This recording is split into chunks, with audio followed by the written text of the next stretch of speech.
एक बच्चा जो भारत पाकिस्तान बंटवारे के बाद महिला बोगी में सीट के नीचे छिपकर दिल्ली पहुंचा।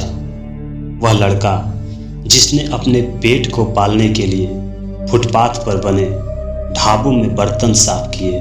विभाजन के वक्त जब देश के बड़े बड़े घराने आज़ादी का जश्न मना रहे थे, तब वह बच्चा अपने परिजनों को अपने आंखों के सामने मरता हुआ देख रहा था। वह लड़का जो अपने घर से 10 किलोमीटर दूर स्कूल दौड़ कर जाया करता था, जिस बच्चे ने भागकर भारत पाकिस्तान विभाजन के दौरान अपनी जान बचाई, आगे चलकर इसी बच्चे ने दौड़कर भारत के लिए बड़े बड़े कीर्तिमान हासिल किए। जी हाँ, बात हो रही है फ्लाइंग सिख मिल्खा सिंह की।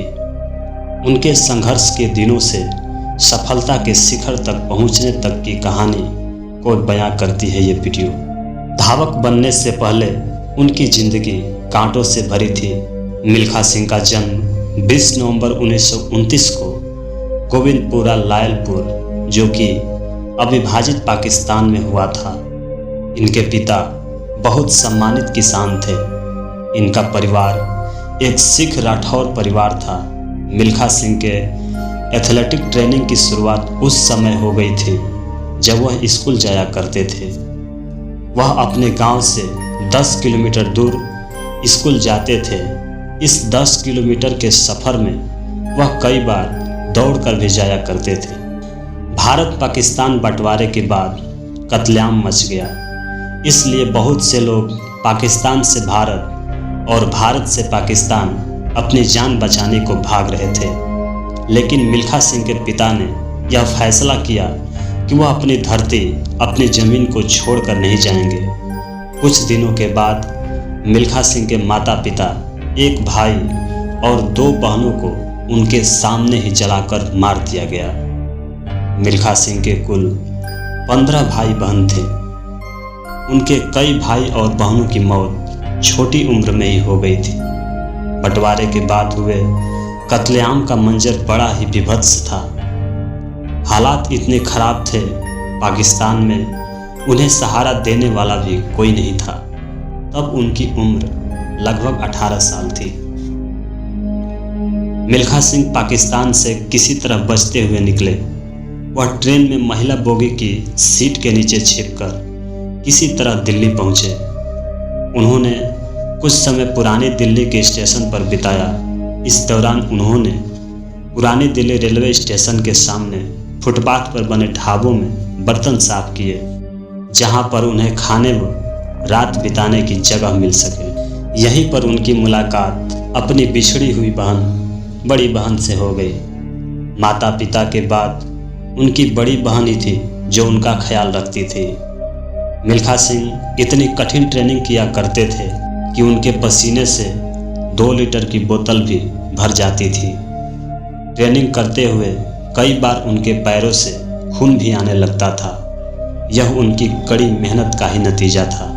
जब उसी दौरान पटियाला में एक रेस प्रतियोगिता का आयोजन हुआ, वहां उन्होंने 400 मीटर की रेस में एक नेशनल रिकॉर्ड बना दिया। उन्होंने यह रेस 47.9 सेकेंड में पूरी कर दी। इससे पहले यह रिकॉर्ड 48 सेकेंड का था। BBC हिंदी को दिए एक इंटरव्यू में मिल्खा सिंह ने बताया कि मैंने 1960 में रोम ओलंपिक में जाने से पहले 80 रेसों में भाग लिया था, जिसमें से 77 रेस मैंने जीती थी। इसके बाद उन्होंने बताया कि पूरी दुनिया ने उम्मीद लगा रखी थी कि रोम ओलंपिक में 400 मीटर की दौड़ में अगर कोई जीतेगा तो वह भारत के मिल्खा सिंह ही होंगे। मिल्खा सिंह की आंखों के सामने अपने परिवार व दंगों में मारे गए लोगों की लाशों के दृश्य घूम रहे थे। अगले दिन अखबार में पाकिस्तान न जाने की खबर सुर्खियां बन गई।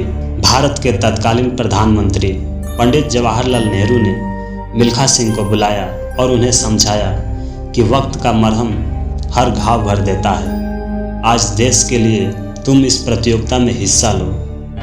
इसके बाद मिल्खा सिंह ने बाघा बॉर्डर के रास्ते पाकिस्तान पहुंचे।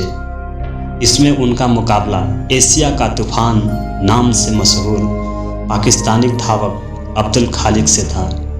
ये वही अब्दुल खालिक थे जिन्हें मिल्खा सिंह ने कॉमनवेल्थ और टोक्यो ओलंपिक में हरा चुके थे। अब्दुल खालिक का इरादा उनसे बदला लेने का था। फिर जो रेस में हुआ वो इतिहास बन गया। मिल्खा सिंह ऐसे दौड़े कि जैसे वो उड़ रहे हों। उनके आसपास कोई नहीं था। अब्दुल खालिक उनसे कई मीटर पीछे थे। उन्होंने रेस जीत ली। उस रेस को पाकिस्तान के तत्कालीन राष्ट्रपति जनरल अयूब खान भी देख रहे थे। उन्होंने मिल्खा सिंह के गले में मेडल डालते हुए पंजाबी में कहा, मिल्खा सिंह जी, तुसी पाकिस्तान दे विच आके दौड़े नहीं, तुसी पाकिस्तान दे विच उड़े हो। अजा पाकिस्तान तुहानू फ्लाइंग सिंह का खिताब देता है। उसके बाद से वे उड़न सिंह के नाम से मशहूर हो गए। 2013 में मिल्खा सिंह के जीवन पर एक फिल्म बनी जिसका नाम था भाग मिल्खा भाग। जब मिल्खा सिंह के पिता का कत्ल हुआ तो उनके यही आखिरी शब्द थे, भाग मिल्खा भाग। मिल्खा सिंह के जीवन पर इस फिल्म के अतिरिक्त एक किताब भी लिखी गई है जिसे मिल्खा सिंह और उनकी बेटी ने मिलकर लिखा है। इस किताब का नाम है the race of my life. Milkha Singh का जीवन और उनका संघर्ष भारतीय खिलाड़ियों को और युवाओं को हमेशा प्रेरणा देता रहेगा। 18 जून 2021 को हमने महान एथलीट मिल्खा सिंह को खो दिया। 91 वर्ष की उम्र में मिल्खा सिंह का निधन हो गया। तो साथियों, इस कहानी में अभी इतना ही। मिलते हैं अगले प्रकरण में। तब तक के लिए